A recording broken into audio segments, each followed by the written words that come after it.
dans le prochain épisode de Demain nous appartient.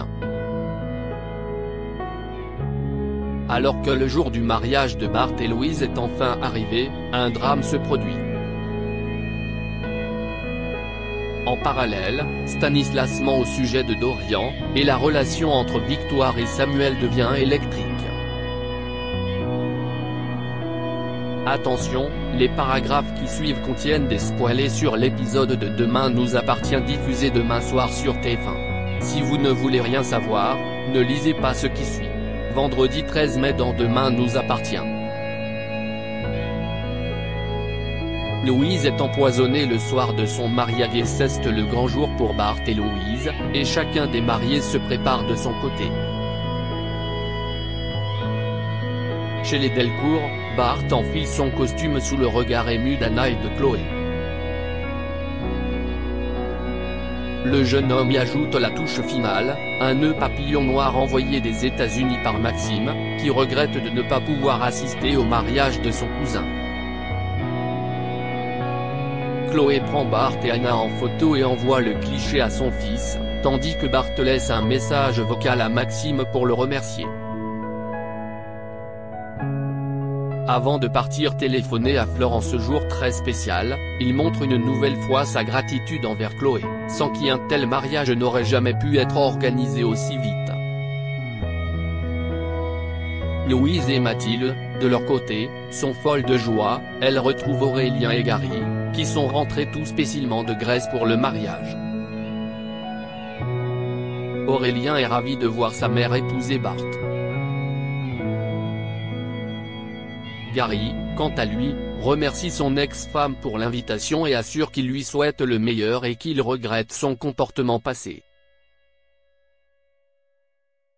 Plus tard, dans le superbe domaine où se déroulera la cérémonie, Chloé, Alex, Tristan, Vanessa, Audrey, Lizzie, et Jordan terminent les derniers préparatifs du mariage, de la décoration à la réception du champagne. Audrey et Mathilde aident ensuite Louise à finir de s'habiller. Afin que Louise respecte la tradition en portant bien quelque chose de neuf, d'ancien, d'emprunté, et de bleu, Audrey lui prête ses boucles d'oreilles et cache discrètement une petite figurine bleue dans le bouquet de la mariée. Les invités sont déjà réunis dans le jardin du domaine quand Bart et Louise arrivent finalement dans une voiture décorée pour l'occasion. Ils traversent l'allée sous les applaudissements puis rejoignent leurs proches pour écouter Lizzie chanter le tourbillon de la vie, accompagnée à la guitare et au chœur par Jack, Jordan, Audrey et Damien. Mais ce que tout le monde ignore si est que quelqu'un vient de verser de la digitaline dans l'une des coupes de champagne. Une fois la chanson finie, Bart adresse quelques mots à l'assemblée, avant que tout le monde ne lève son verre pour célébrer l'amour du jeune couple. Et sans se douter du danger qui plane sur eux, Bart et Louise boivent une gorgée de champagne. En cuisine, Tristan pousse Vanessa à faire une pause. Il lui propose de trinquer au champagne et insiste pour qu'elle finisse sa coupe. Juste avant le dîner, Louise fait un très beau discours dans lequel elle se remémore sa rencontre avec Bart et lui avoue qu'elle espère faire un long bout de chemin avec lui. Les mariés ouvrent ensuite le bal, suivis de Chloé et Alex, et Audrey et Damien. Anna est très émue. Alors que le dîner bat à son plein, Bart ne trouve pas Louise et se lance à sa recherche.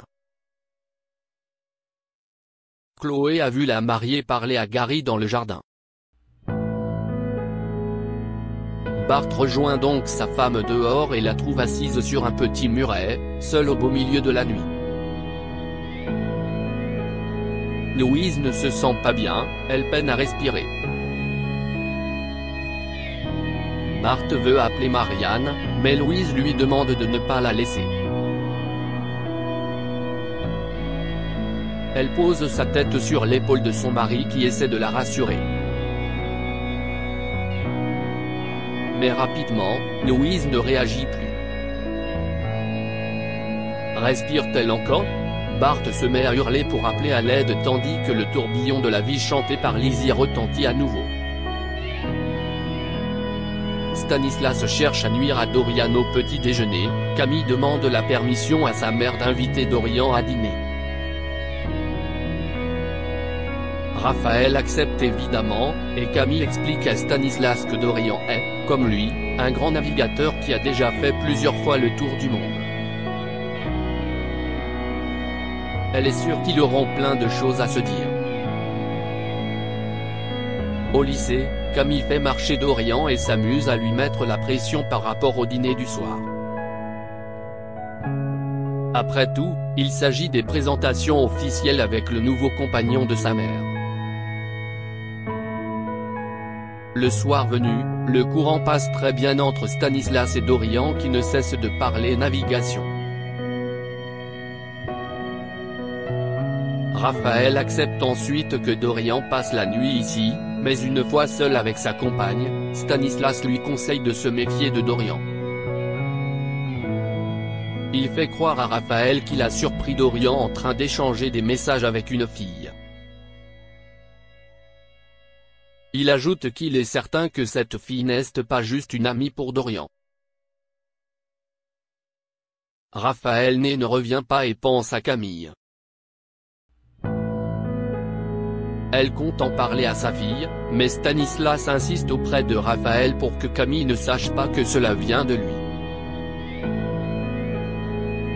La relation entre Victoire et Samuel devient électrique en lisant le journal. Samuel se rend compte qu'Intouchable repasse à la télévision le soir même. Une nouvelle qui le ravit, tout comme Victoire qui se remémore alors la première fois qu'elle a vu le film, à sa sortie en 2010, en compagnie de son petit ami de l'époque. Samuel fait remarquer à Victoire qu'elle se trompe, Intouchable est sorti en 2012. Il en est certain car il a vu le film en avant-première cette année-là. Audrey Fleurot était même assise à côté de lui dans la salle.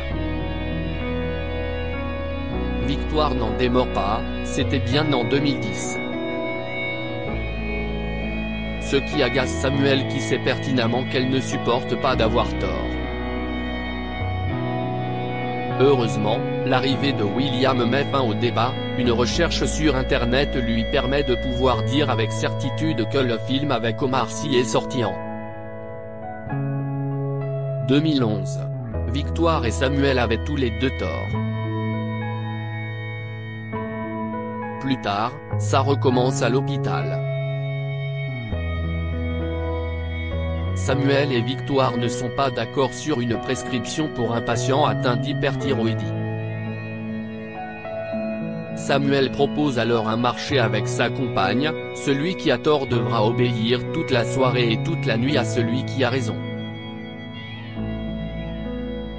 Une fois de plus, Samuel et Victoire sollicitent l'avis de William pour les départager, assurant que la santé d'un patient est en jeu.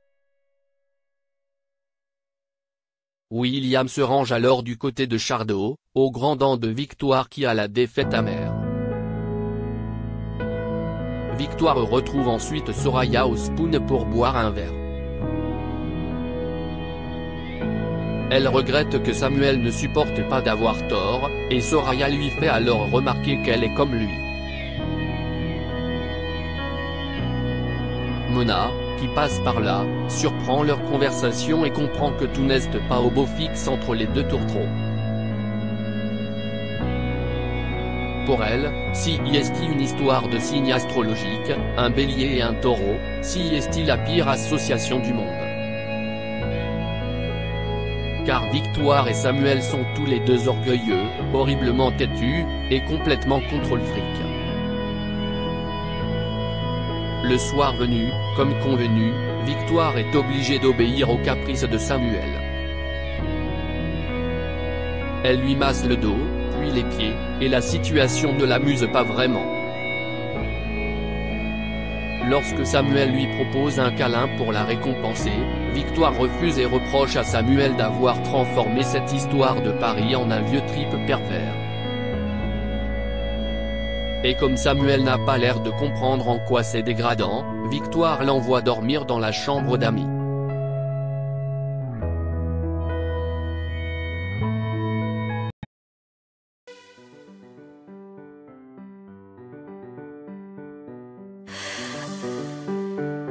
The man I love just had a heart attack, but who needs a heart attack?